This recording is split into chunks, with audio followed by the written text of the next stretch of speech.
મારા ઘરે તો અઠવાડિયામાં એકવાર આ મેદુવડા સાંભાર ચટણી તો બનતા જ હોય છે. શું તમારા મેદુવડા હાર્ડ થઈ જાય, ક્રિસ્પી નથી થતા, બરાબર એનું બેટર નથી બનતું? તો આજે આપણે ટિપ્સ અને ટ્રિક્સ સાથે મેદુવડાનું એકદમ પરફેક્ટ એવું બેટર કે તમારે ઈનો કે સોડા પણ વાપરવાની જરૂર નથી અને બહારથી એકદમ ક્રિસ્પી, અંદરથી પોચા, જાળીદાર એવા આ મેદુવડા તમારા બનશે. અને સાંભાર તો એટલો સરળ છે કે તમે રોજ બનાવીને ખાઓ તો પણ તમને આ સાંભાર બનાવવાનો બિલકુલ કંટાળો નહીં આવે એટલો, અને સાથે એકદમ રેસ્ટોરન્ટ જેવો ટેસ્ટી અને સ્પેશિયલ એવી ચટણી બનાવીશું. હેલો ફ્રેન્ડ્સ, તમારું સ્વાગત છે મારા કિચનમાં. આજે આપણે બનાવીશું વડા સાંભાર કે મેદુવડા સાંભાર સાઉથ ઇન્ડિયાનું પોપ્યુલર એવી ડીશ અને બધાની મોસ્ટલી ફેવરેટ જ હોય. જો તમને મારી રેસિપીઓ ગમતી હોય અને હજુ સુધી ચેનલને સબસ્ક્રાઈબ ન કર્યું હોય તો સબસ્ક્રાઈબ કરજો અને બાજુમાં પેલી ઘંટી દબાવજો એટલે નવી નવી રેસિપીના નોટિફિકેશન આવે. તો સૌથી પહેલાં સાંભાર માટે પ્રેશર કુકરમાં 1/4 કપ જેટલી તુવેરની દાળને 3-4 પાણીથી સારી રીતે ધોઈ લઈશું અને એમાં 1/2 કપ જેટલું પાણી ઉમેરી દઈશું. આ રેસિપીથી આપણે 4 લોકો માટે સાંભાર બનાવી રહ્યા છીએ. સાથે મેં અહીંયા સરગવાની એક શીંગના ટુકડા કરી લીધા છે. તમે દૂધી પણ લઈ શકો, સરગવો ન હોય તો. આ રીતે અલગથી જ બાફવા વાટકીમાં મૂકવાનો. 2 ટીસ્પૂન જેટલું મીઠું અને 1/2 ટીસ્પૂન જેટલી હળદર ઉમેરી પ્રેશર કુકરનું ઢાંકણ ઢાંકી અને 4 વિસલ મીડિયમ ફ્લેમ પર કરી લઈશું. તો આ રીતે 4 વિસલ થઈ ગયા અને મેં પ્રેશર નીકળવા દીધું. સરગવાનો જે આ બોલ છે એ આપણે કાઢી લઈશું અને એને આપણે સાઈડમાં મૂકી દઈશું. હવે દાળમાં તો અહીંયા સાંભાર તમારે કેટલો જાડો પાતળો જોવે એ રીતે 2 કપ કે 2.5 કપ જેટલું પાણી ઉમેરી દેવાનું અને બ્લેન્ડરના મદદથી આપણે એને એકદમ બ્લેન્ડ કરી લઈશું. જેમ જેમ સાંભાર તમે ઉકાળશો એમ થીક થતો જાય એટલે પાણી તમારે એ રીતે ઉમેરવાનું કે પછી દાળનું પ્રમાણ વધારે પણ લેવાનું. તો હવે દાળને ઉકળવા માટે મૂકી દઈશું. ત્યાં સુધી સાઈડમાં આપણે 2 ટેબલસ્પૂન સાંભાર મસાલો કે સાંભાર પાવડરનો જે તમે એવરેસ્ટ કે કોઈ પણ સારી બ્રાન્ડનો લઈ શકો, અને સાથે આપણે એમાં 1/4 કપથી 1/3 કપ જેટલા ફ્રેશ નાળિયેરના ટુકડા લઈ એના સાથે આપણે એની પેસ્ટ બનાવી લઈશું. મેઇન જે સાંભારનો ટેસ્ટ છે એ આ પેસ્ટથી આવશે. સાથે સાંભાર માટે ખટ્ટો બનાવવા માટે મોટો ટુકડો આંબલીનો અને સાથે ગોળનો ટુકડો, તો ગળપણ તમને જોવે એ રીતે મોટો નાનો ટુકડો લેવાનો અને એને ઉકળતા ગરમ પાણીમાં 10 મિનિટ જેવું પલાળી દઈશું. થોડો ચડિયાતો ટેસ્ટ જોવે તો આંબલી ગોળનું પ્રમાણ વધારે પણ લઈ શકો. હવે દાળને મેં ઉકળવા માટે મૂકી દીધી. એમાં સૌથી પહેલાં તો ફ્રેશ કોકોનટ અને સાંભારનો જે આપણે પેસ્ટ બનાવી એ પહેલાં ઉમેરી દઈશું. મિક્સ કરીશું અને એકદમ સારી રીતે આપણે એને ઉકળવા દેવાનું છે. તો 5થી 7 મિનિટ જેવું ઉકાળીશું. સાથે 1 ટીસ્પૂન મેં આદુની પેસ્ટ ઉમેરી દીધી. હવે આ રીતે 5-1 મિનિટ જેવું એને ઉકળતા થઈ ગયું. સારી રીતે ઉકળી જાય એટલે આંબલી ગોળનું જે પાણી છે એને તમારે મસળી આ રીતે આંબલી ગોળનું પાણી તમારે ઉમેરી દેવાનું છે. સાથે મીઠું 1/2 ટીસ્પૂન જેટલું ઉમેરી દઈશું. તો પાણી કેટલું છે એ રીતે મીઠાનો ટેસ્ટ પણ એકદમ બરાબર હોવો જોઈએ. આ રીતે આપણે એને હજી 5 મિનિટ જેવું આ રીતે એક સાઈડ હું એને ઉકળવા મૂકી દઈશ. તો અહીંયા તમે જોઈ શકો છો કે ઓલરેડી સાંભાર છે એ ઉકળી અને થોડો થીક થઈ ગયો છે. તો એ ઉકળે 5 મિનિટ ત્યાં સુધીમાં આપણે વઘાર રેડી કરી લઈશું. વઘાર માટે તેલ કે ઘી, અહીંયા મેં 1 ટેબલસ્પૂન ઘી લીધું છે. એમાં 2 ટીસ્પૂન રાઈ, 1/2 ટીસ્પૂન જેટલી હિંગ ઉમેરીશું, 1 ટીસ્પૂન જેટલું જીરું અને હલકું એને આપણે સતળાવા દઈશું. થોડું સતળાય એટલે 3 સૂકા મરચાં અને સાથે મીઠા લીમડાના પાન. અહીંયા જો ટમેટાના પીસીસ તમને સાંભારમાં ન ફાવે તો તમે ટમેટાની પ્યોરી ડાયરેક્ટ સાંભારમાં પણ ઉમેરી શકો, નહીં તો આ રીતે નાનું નાનું ટમેટું એક ચોપ કરી ઉમેરી અને ટમેટું સોફ્ટ થાય ત્યાં સુધી થવા દેવાનું. સાથે 2 ટીસ્પૂન જેટલું લાલ મરચું પાવડર અને થોડો સાંભાર પાવડર તમારે ઉમેરવો હોય તો અત્યારે પણ ઉમેરી શકો. તરત જ લાલ મરચું પાવડર ઉમેરો પછી તમારે વઘારને સાંભારમાં આ રીતે ઉમેરી દેવાનો છે. સાથે સરગવો જે બાફ્યો એ આપણે અત્યારે લાસ્ટમાં જ ઉમેરીશું. તો એ તૂટી ન જાય. આ રીતે મિક્સ કરીશું અને હવે 3-4 મિનિટ જેવું ઉકળવા દઈશું.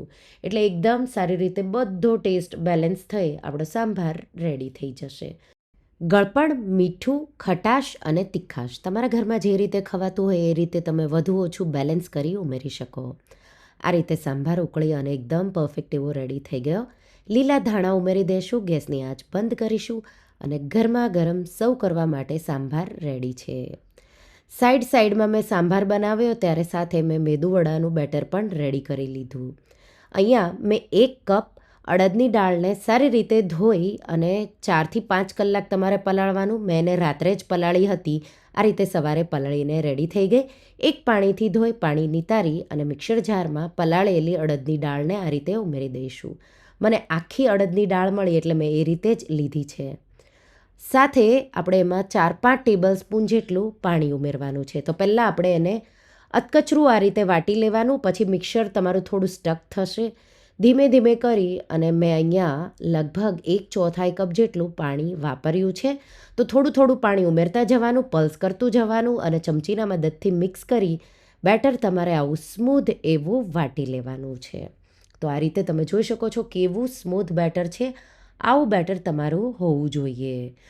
બેટરને એક બોલમાં કાઢીશું અને હવે આપણે એને એક જ દિશામાં ફેટવાનું છે. તો આ રીતે હું એક જ દિશામાં લગભગ 5 મિનિટ જેવું તમારે એને ફેટવાનું. શરૂઆતમાં બેટર તમને થોડું જાડું તો ફેરવશો તો હાર્ડ લાગશે, પણ જેમ જેમ ફેટાઈ જશે એમ બેટર તમારું હલકું થશે.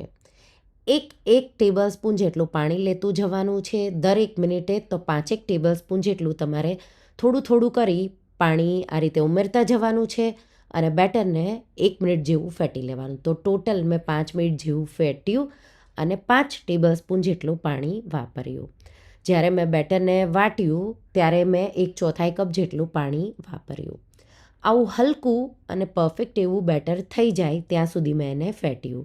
હવે તમને ખબર પડે કે બેટર પરફેક્ટ એવું ફેટાયું છે કે નહીં, એના માટે એક વાટકીમાં તમારે પાણી લેવાનું. થોડું બેટર ઉમેરશો એટલે જો ઉપર તરે તો આ રીતે ફ્લોટ થાય તો મીન્સ સારું એવું તમે બેટર ફેટી લીધું છે. તો બેટરને મિક્સ કરી દઈશું. પાછું એકવાર મેં ફેટ્યું. હવે એમાં થોડા મસાલા, 1 ટેબલ સ્પૂન જેટલું જીરું, સાથે અડધી ટીસ્પૂન જેટલી હિંગ, મીઠું સ્વાદ પ્રમાણે. તો અહીંયા મેં 2 ટીસ્પૂનથી થોડું ઉપર ઉમેર્યું છે. અડધો ટેબલ સ્પૂન જેટલું ખમણેલું આદું, 2થી 3 લીલા મરચાં કે તીખાશ જોવે એ રીતે અહીંયા તમે મરી પણ ઉમેરી શકો. 1 ટેબલ સ્પૂન જેટલો ઝીણો ચોપ કરેલો મીઠો લીમડો અને 1/4 કપ જેટલા ઝીણા ચોપ કરેલા લીલા ધાણા ઉમેરી બધું એકદમ સારી રીતે મિક્સ કરી પાછું અડધી મિનિટ જેવું એને ફેટી લઈશું.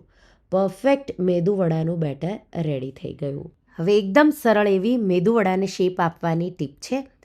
ડોયો કે આ રીતે કોઈ વાટકી તમારે લેવાની, હલકો પાછળવાળો ભાગ પાણીવાળો કરવાનો. એક વાટકીમાં તમારે પાણી રાખવાનું, હાથ પર પણ પાણી લગાવવાનું એટલે બેટર તમારી આંગળીઓ પર ચીપકી ન જાય. હવે જેટલું નાનું મોટું મેદુવડું બનાવવું હોય એ રીતે બેટર તમે આંગળીઓમાં લેશો એટલે તરત જ ચીપકશે નહીં અને અલગ થઈ જશે.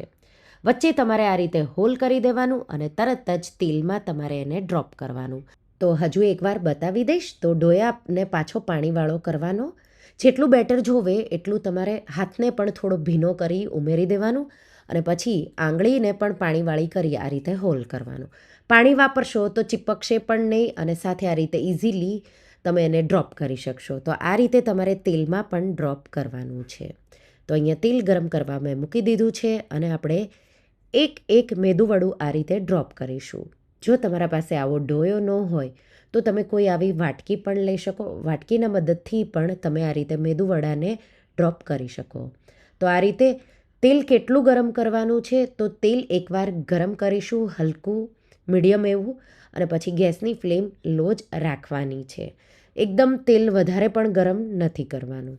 આ રીતે મેદુવડા તમે બધા એડ કરી દો એટલે તમારે એને લગભગ 2 મિનિટ જેવું આ રીતે તો એકદમ ફૂલી જશે, સાથે એકદમ પોચું જાળીદાર એવા મેદુવડા થશે.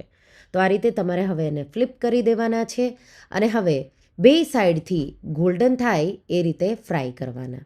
ગેસની ફ્લેમ આપણે અહીંયા લો ટુ મીડિયમ સાઈડ જ રાખવાની છે. જ્યારે તમારે એને લાલ કરવા હોય ત્યારે થોડીવાર માટે તમારે ગેસની ફ્લેમ મીડિયમ કરી દેવાની. તો પરફેક્ટ એવો મેદુવડાનો કલર આવી ગયો. થોડી વાર માટે મેં મીડિયમ ફ્લેમ કરી આવા ગોલ્ડન થઈ જાય એટલે આપણે એને કિચન પેપર પર કાઢી લઈશું. અને એ જ રીતે આપણે બીજા બધા મેદુવડાને એવો જ શેપ આપી અને તળી લઈશું. તો આ રીતે મેદુવડા જ્યારે શેપ આપો ત્યારે તમારે આ રીતે હલકું માત્ર ધ્યાન રાખવાનું કે ડોયો કે વાટકીમાં બહુ પાણીનો ભાગ ન હોય, નહીં તો ગરમ તેલમાં જશે તો પાણી ઉડશે પણ, તો એ ધ્યાન રાખવાનું.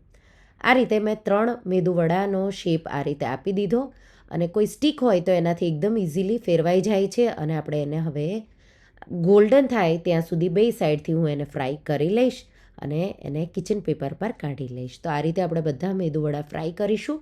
સાઈડમાં મેં ચટણી પણ બનાવી લીધી. એના માટે 2 લીલા મરચાં, એક નાનો ટુકડો આદુનો, 1/4 કપ જેટલા ફુદીનાના પાન, અડધો કપથી થોડો ઉપર ફ્રેશ કોકોનટના ટુકડા, 1/4 કપ લીલા ધાણા, મીઠું અને ગળપણ સ્વાદ પ્રમાણે, અડધા લીંબુનો રસ નીચોવી દઈશું અને થોડુંક પાણી ઉમેરી તમને કેવી જાડી પાતળી ચટણી જોવે એ રીતે તમારે એને વાટી લેવાનું છે.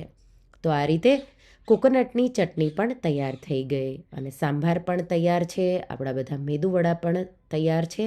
સાંભાર પણ એકદમ ગરમ ગરમ ઉકળતો હોય ત્યારે જ તમને સાંભાર પીવાની મજા આવે.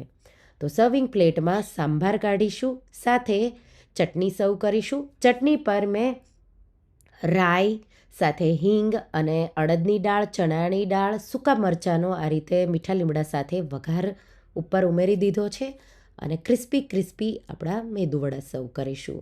આ રીતે જો તમે ક્યારેય ઘરે મેદુવડા એકદમ સાઉથ ઇન્ડિયન સ્ટાઇલ ન બનાવ્યા હોય તો સરળ સાંભાર સાથે પરફેક્ટ ટિપ્સ સાથે તો બહારથી એકદમ ક્રિસ્પી અને સોફ્ટ એવા મેદુવડા સાથે આ રેસિપી એકવાર જરૂરથી ટ્રાય કરજો. તમે બહાર ના ભૂલી હંમેશા ઘરે જ બનાવો એટલા પરફેક્ટ પહેલી જ વારમાં બનશે. તો રેસિપી એકવાર ટ્રાય કરજો અને મને કમેન્ટમાં કહેજો કે તમને આ મેદુવડા સાથે ઇન્સ્ટન્ટ સરળ એવો સાંભાર અને ચટણીની રેસિપી કેવી લાગી. તો તમને આ રેસિપી કેવી લાગી મને કમેન્ટમાં જરૂરથી જણાવજો. અને હા, જો રેસિપી ગમી હોય તો વિડીયોને લાઈક કરજો, શેર કરજો અને મારા ચેનલને સબસ્ક્રાઈબ કરજો. અને આવી જ નવી રેસિપીઓ માટે તમે બેલ આઇકોન બટનને પ્રેસ કરજો. Thank you for watching.